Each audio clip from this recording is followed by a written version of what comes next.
There was a lawyer once. His name was Francis Scott Key. He penned a song that I'm sure you're aware of. You've seen it. It's in most hymnals throughout our churches. It's called the National Anthem. It is our song as an American. We go, however, to a ball game. We stand in our church services and we sing the words of that song, and they float over our minds and our lips, and we don't even realize what we're singing. Most of us have memorized it as a child, but we've never really thought about what it means. Let me tell you a story. Francis Scott Key was a lawyer in Baltimore. The colonies were engaged in vicious conflict with the mother country, Britain.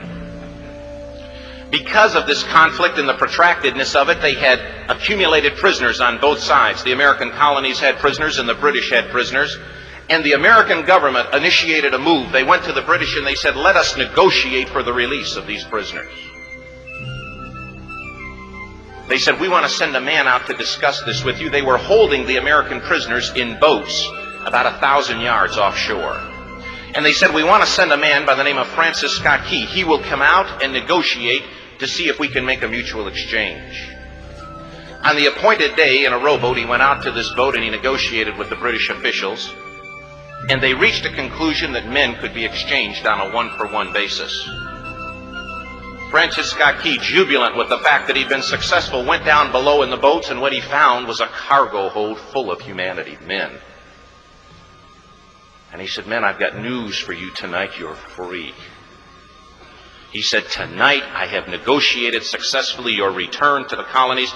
He said, you'll be taken out of this boat, out of this filth, out of your chains.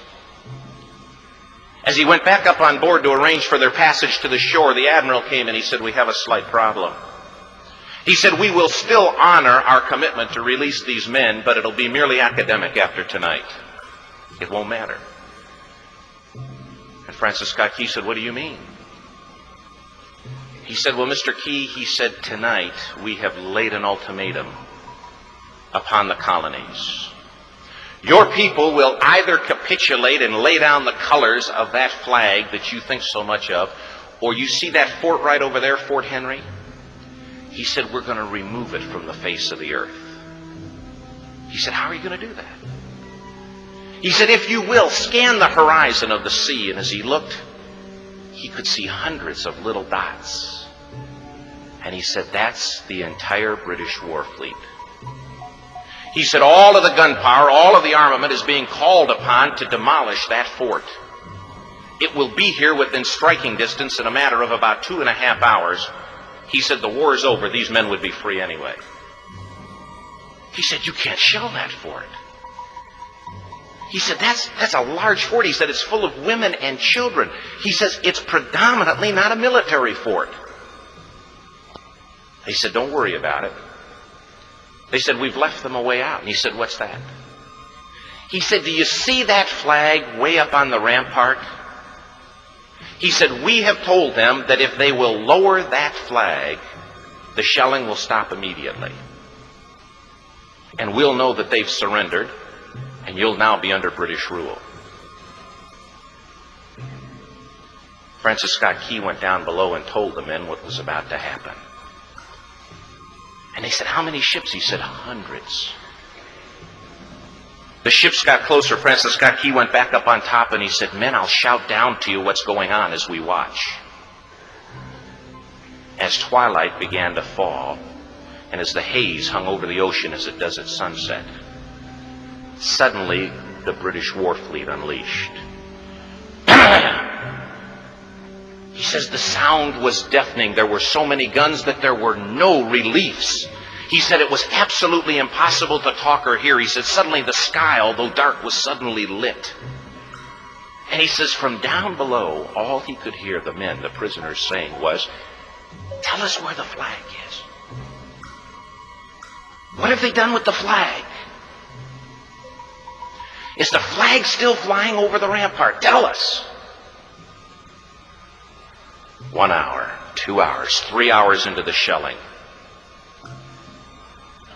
Every time the bomb would explode and it would be close to the flag, they could see the flag in the illuminated red glare of that bomb. And Francis Scott Key would report down to the men below, it's still up. It's not down. The admiral came and he said, "Your people are insane." He said, "What's the matter with them?" He said, "Don't they understand this is an impossible situation?" Francis Scott Key said he remembered what George Washington had said. He said, "The thing that sets the American Christian apart from all other people in the world is he will die on his feet before he'll live on his knees." The admiral said, "We have now instructed all of the guns to focus on the rampart to take that flag down." He said, "We don't understand something. Our reconnaissance tells us that that flag has been hit directly again and again and again, and yet it's still flying. We don't understand that." But he said, "Now we're about to bring every gun for the next 3 hours to bear on that point." Francis Scott Key said the barrage was unmerciful. All that he could hear was the men down below praying. The prayer, "God, keep that flag flying where we last saw it." Sunrise came. He said there was a heavy mist hanging over the land, but the rampart was tall enough. There stood the flag, completely nondescript, in shreds. The flagpole itself was at a crazy angle, but the flag was still at the top. Francis Scott Key went aboard and immediately went into Fort Henry to see what had happened. And what he'd found had happened was that that flagpole and that flag had suffered repetitious direct hits. And when it had fallen,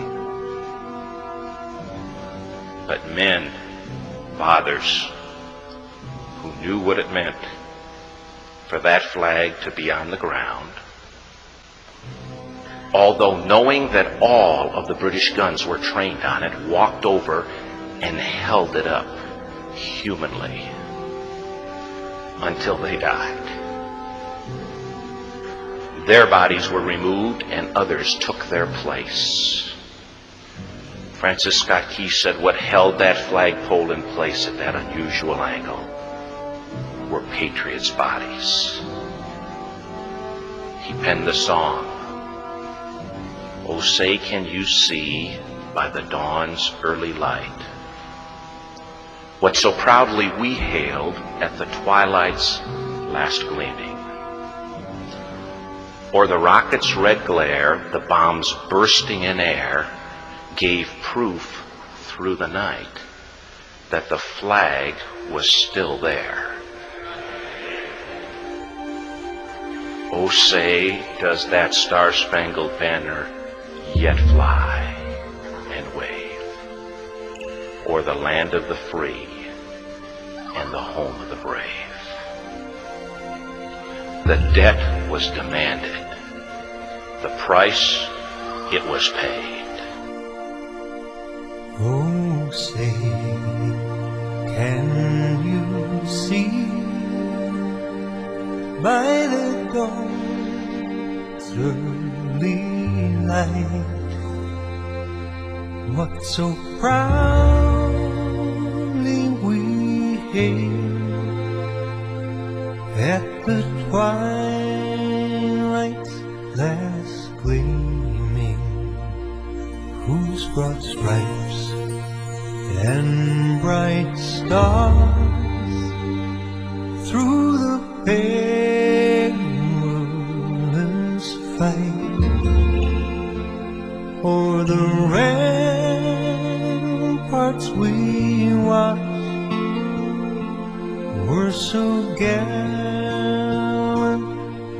streaming, and the rockets sprayed clear, the bombs bursting in air gave proof through the night that our flag was still there.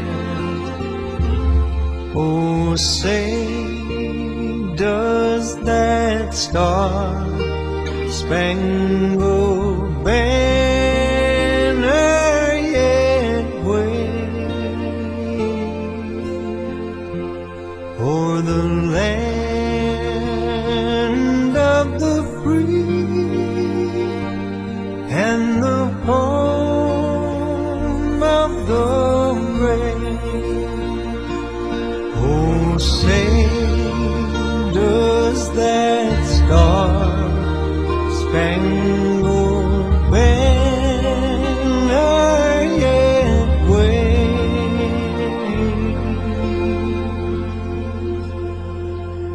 o'er the land of the free and the home of the brave?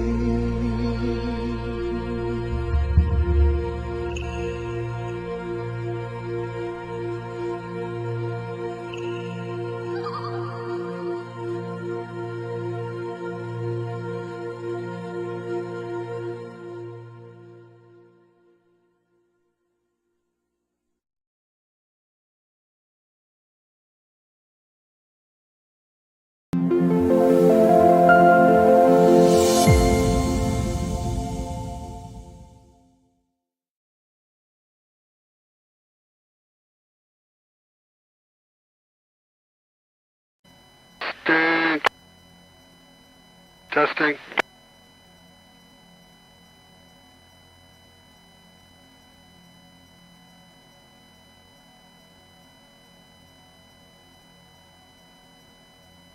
Please.